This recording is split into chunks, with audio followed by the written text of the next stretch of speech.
And good day. Well, as you probably have learned by now, Bethesda has managed to call an artillery strike on itself. And that's been pretty well reported by quite a number of the ongoing reviews on it, which are nothing less than spectacularly bad. And if that was all I had to report, I wouldn't have bothered getting into this in any case, since it's being far better reported than I will ever be able to do. But I thought it might be apropos to discuss how a company like Bethesda gets into this quagmire, because unfortunately it's not the first, and unfortunately far from the last. So what happened? Well, Bethesda has always had a problem in the past, and I don't know how many of you have followed it through Fallout 3, Fallout New Vegas, Fallout 4, of releasing what are essentially unfinished games with really good bones. Everything was fleshed out from the quest, the NPCs, and the basic bones of the game. They worked. What they were never good at was at doing something that the rest of us aren't would never consider appropriate. So what we ended up with was games full of bugs that were not fixed, textures that were best described as barely adequate to inappropriately bad, and it continued. And it was released like that and never officially addressed. And the modder community came to the rescue on this. And that led Bethesda into a horrible habit, and they did something appropriate or equivalent to calling an artillery strike on yourself. What do you mean? They got dependent on it. Already they were showing cases of putting out unfinished games with inappropriate engines, inappropriate textures, and an unacceptable amount of bugs, and we get Fallout 76.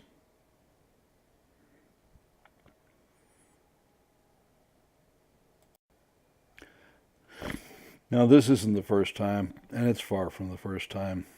I remember the first of their products I ever got introduced to was Skyrim. And Skyrim, I just downloaded the game, expected to play it, and I got greeted by characters that were voiced right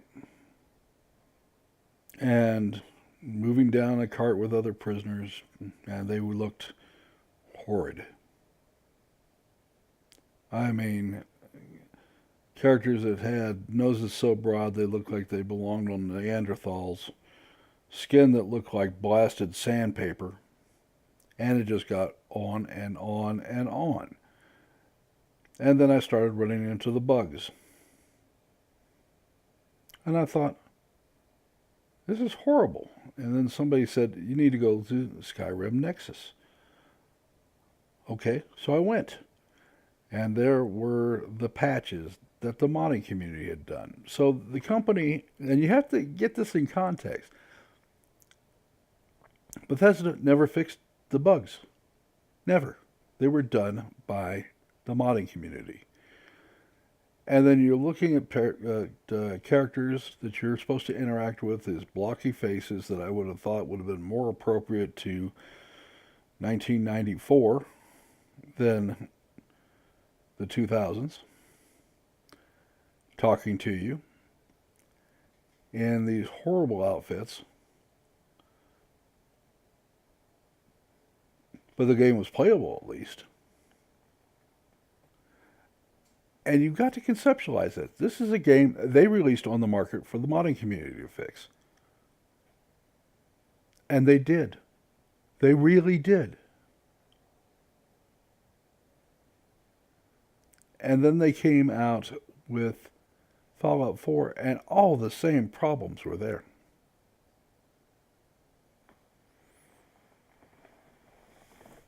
they had learned nothing.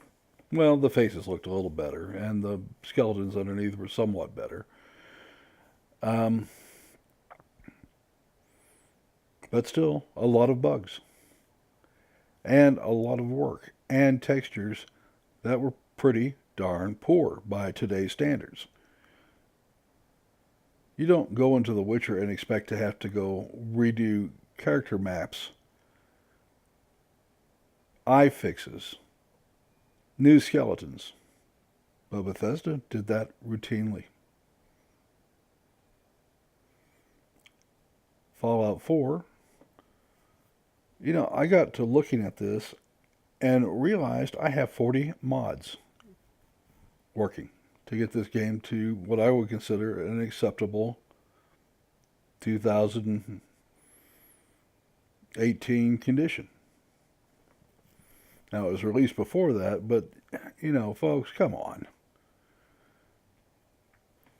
Bethesda counted on the modding community to do a lot of its finishing work and rush these things out, or thought it was good enough. And that tells me that they were clueless about how it was being perceived as a standard product. It was, from my mind, I would never have proceeded with the game if I didn't know the modding community was going to be out there with a lot of fixes and upgrades, a lot of interesting gear. The other thing that bothers me a great deal is greed. The average modder has made not one red cent for fixing their games over and over and over. That's 4 games.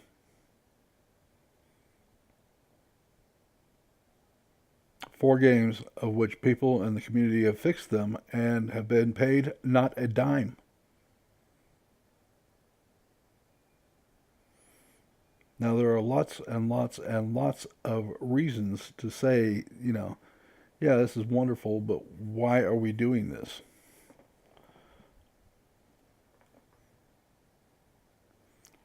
And there's not a good reason, except that Bethesda came to count on we could release anything and the modding community will fix it short of major unfixable issues that the modding community could not get to. And you look at the number of patches that Bethesda has put into these games over the years, and they are surprisingly few. Now, maybe it's just that I don't understand, or maybe that's acceptable in the community. I don't know. But I do promise you that it is an ongoing issue.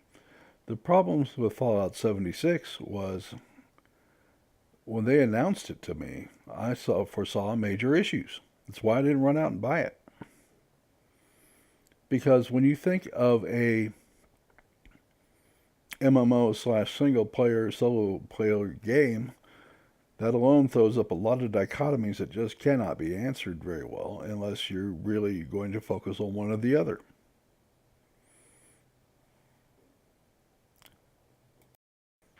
Well, when you think about it, if you get into a game like World of Warcraft or something along that line, then you have to accept the fact that you're going to have to interact with other players as well as the NPCs at some point in the game. Early introduction, maybe not, but after that, sooner or later, you have to start interacting with other people, and all their content is built around being in a guild and, leveling the guild up to go take on these challenges and so forth and so on.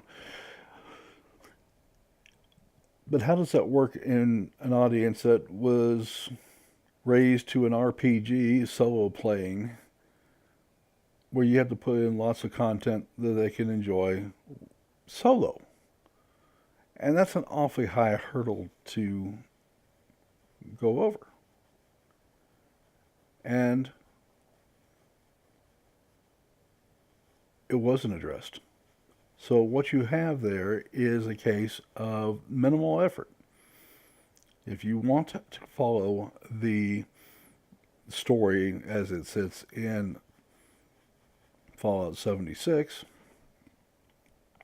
then you have terminals and robots, another non-interactive um, media signpost to the next step in the quest. And from what I've seen, now you have this rather empty land with bad mobs, broken AI. And while the modding community can fix some things, they cannot fix it all. They certainly can't add story content. Well, beyond writing entire new mods for it, which has been done in Fallout 4. If you doubt me, go look at Fusion City and Valkyrie Rising and that whole storyline. I've actually played it. I thought it was pretty well done, though you could make some arguments that they kind of went overboard with some things, but generally did a fine job. But again, that's not what you charge full price for a game for, which is what they did. So to summarize, the creation of the game itself, this was one they came very close to just saying, we're just mailing this one in. Well, and we're going to ask full price, and we're going to put microtransactions in it, and all the other junk that has come with the modern business model for video games these days. People did this for the love of the game and still do it for the love of the game. But it's getting harder and harder to get past a corporation that wants to see maximal return on minimal input, which is what you have in Fallout 76. You can't realistically ask people to mod the entire game and ask people to pay $60 for the game. And if you go to Bethesda.net, they're trying to sell you a triennial version at $80 a game. And if you dig hard enough, you can find that they are still trying to sell it for $60 per copy of the game. Now, they lifted the components for Fallout 4 wholesale into Fallout 76. But it's nowhere near the game that Fallout 4 was. And so you start thinking about it and thinking, at what point did you think this was going to work out well? And that gets into a greed department. Did you really expect the modding community to start writing and creating NPCs and put them in the game? Well, they can do that. But why are they going to do it for free? Do you want the game totally fixed? Well, you could ask the modeling community to do that. Give them the appropriate tools. They could even go down to the base level and fix the game. And would. But asking them to do it for free is totally and completely out of line. There was not a whole lot done in the creation department and having an idea except to say we have Fallout 76, it's multiplayer, and you guys entertain yourselves. Because that's, in essence, what was done. And you begin to think that's your idea of a game. So the reason I didn't go into it was, one, I didn't think the game would be worth looking at until the modding community had at it. And I was right. I would not enjoy playing Skyrim with the characters and the textures and all the bugs that were unfixed bugs that were in it. I caught on to the game long after it had been released, and somebody had said, hey, go check out the modding community. And it made it a wonderful game. But therein lies the problem. Bethesda began to rely on the modding community to do everything for it. They put out a base game, and have somebody else write the mods for it. Maybe they're supposed to create the whole story and write the mod for that. Maybe they're supposed to put in the NPCs and have them do that for you. I got a better idea. Go put it in Creation Club and sell the mods that you should have created in the first place, because that's kind of what I'm expecting to happen next. And they'll charge $20 a piece for it, and the creators will get a pittance, which is what they're doing with the current Creation Club. Now, would you like to know how many Creation Club things I have purchased? 0. One, I can usually find an equivalent on Nexus. And 2, I don't like the way they're treating the writers and creators of the content. 3, there are no mods offering new content on any of the games. They just have, odds and ends of armored dog suits and weapons and armor that come up, and they want to charge rather substantial amounts of money. And I can guarantee you, as I have seen the Creation Club, and the way it's done is they're paid a flat fee of, 10, 20, 30, 40, 50 bucks, whatever it will be. But there is no ongoing revenue stream for their creations.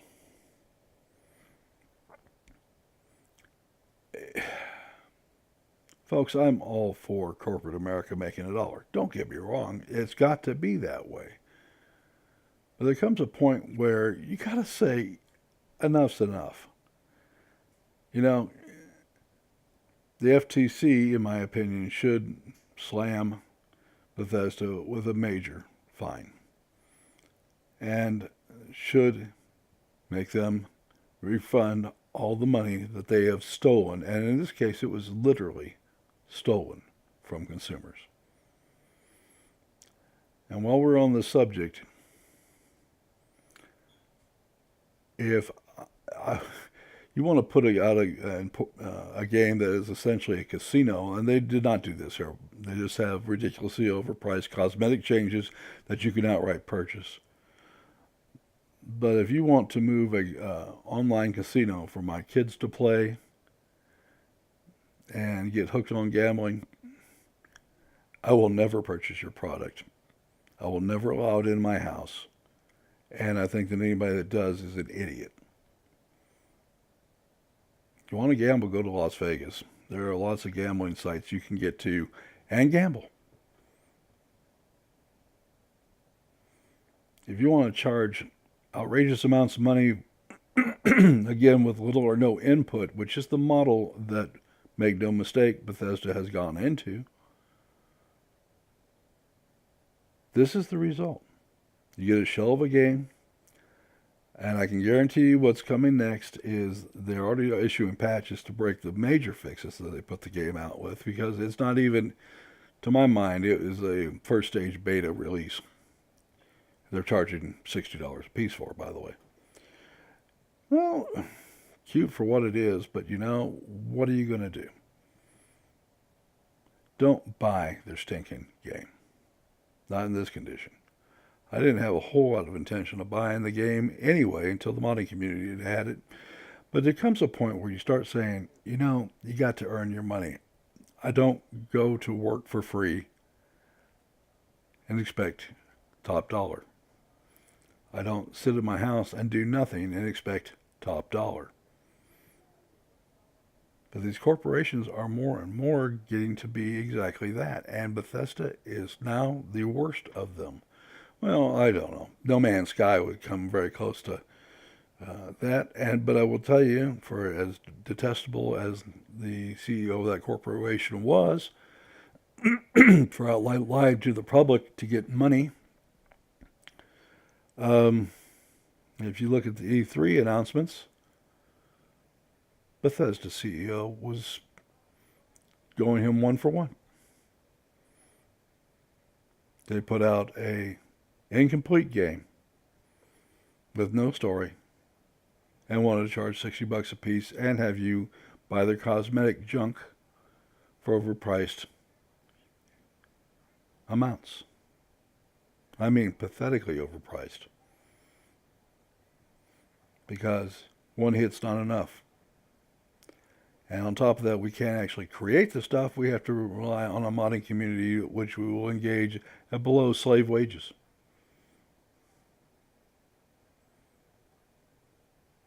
It's about time to start expecting corporations to, just because you're in the entertainment industry and the video game industry doesn't mean it's okay. I don't get to run a gambling casino. Why do they? I don't get to do a half-baked product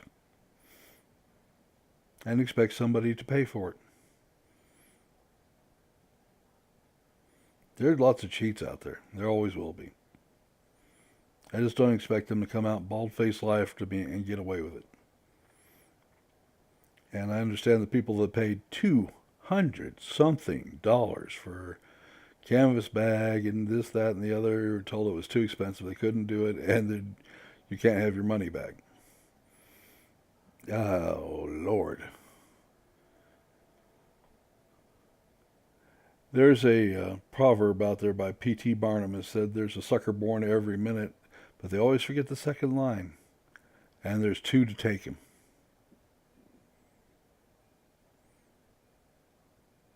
It's not too much to expect a reasonable value on your dollar. It's not too much to expect that a company lies to you and gets you to purchase their product, which can only be purchased now through Bethesda.net, to say, here's your product back and give me my money.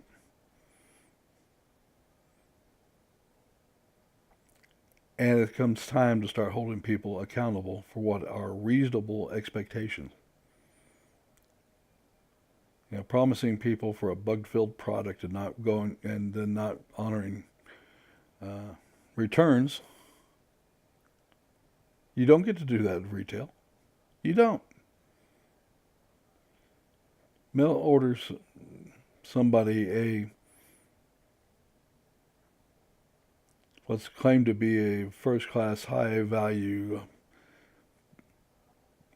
high-cost material suit or dress or shoes or anything else, and give them some cheap, shoddy product, and you can expect it to be mailed back, and you will be expected by U.S. law to refund the money.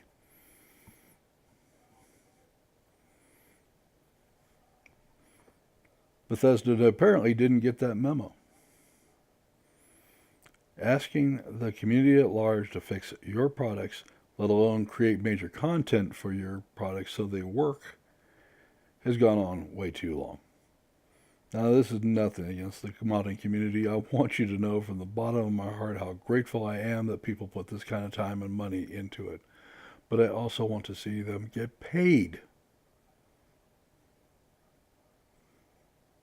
If they want to do it from the love of the heart and never charge, that's on them. But if Bethesda is going to count on them to do major work to make the game work or have enough content to sell, they need to be paid by Bethesda.